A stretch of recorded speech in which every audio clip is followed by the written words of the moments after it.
try the frozen original curry chicken. And this is definitely one of the affordable fried chicken place out here. For as low as 79, meron ka ng one freshly fried na chicken with Java rice. And what's unique about them is syempre yung curry flavored chicken. And amoy na curry naman siya so far. Hindi siya ganun katapang kaya perfect sa mga bata at matatanda. Hint of curry taste.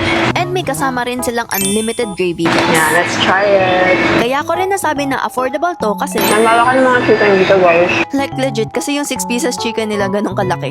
Aside sa curry flavor, meron din silang 3 other flavors like chili na medyo matapang sa ilang pero sa lasa hindi. Meron ding salted egg, pinaka-bet ko, and meron ring garlic parmesan. Yung chicken tenders nila. It's made with real chicken breast, guys. Guys, protein, alam niyo na ano orderin niyo. Dito na kayo bumili ng chicken breast, hindi na kayo magluto sa bahay. 89 pesos, meron kang 1.5 chicken breast na. And it's perfectly cooked, very tender. Meron din silang tender bites if you want smaller pieces. So I'm currently at their Domingo branch, which is their newest one, but here are the other branches, screenshot nyo na lang. Meron din silang sinaserve na coffee at 100% Arabica beans ang gamit nila. I highly recommend their hot lattes, even without flavor for sure na masarap. Kasi yung mga equipments pa lang nila dito, kitang-kita mo customized. So you know they take their coffee seriously. Hot Americano, guys.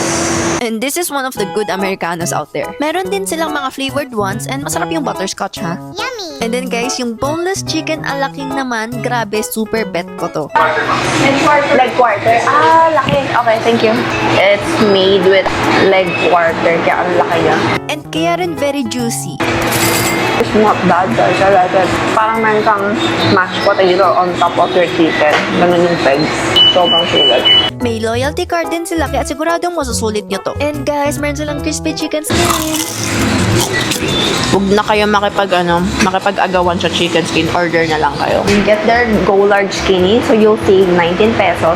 Pag-order po is with chicken skin po. Half lang po siya. Ah, So ayun lang guys, another good fried chicken place found. Yung mga chicken nila dito always freshly made, walang preservatives, and ang gamit nila pala is yung Nutri-Fresh na brand. Kaya siguradong nutritious. Hihi!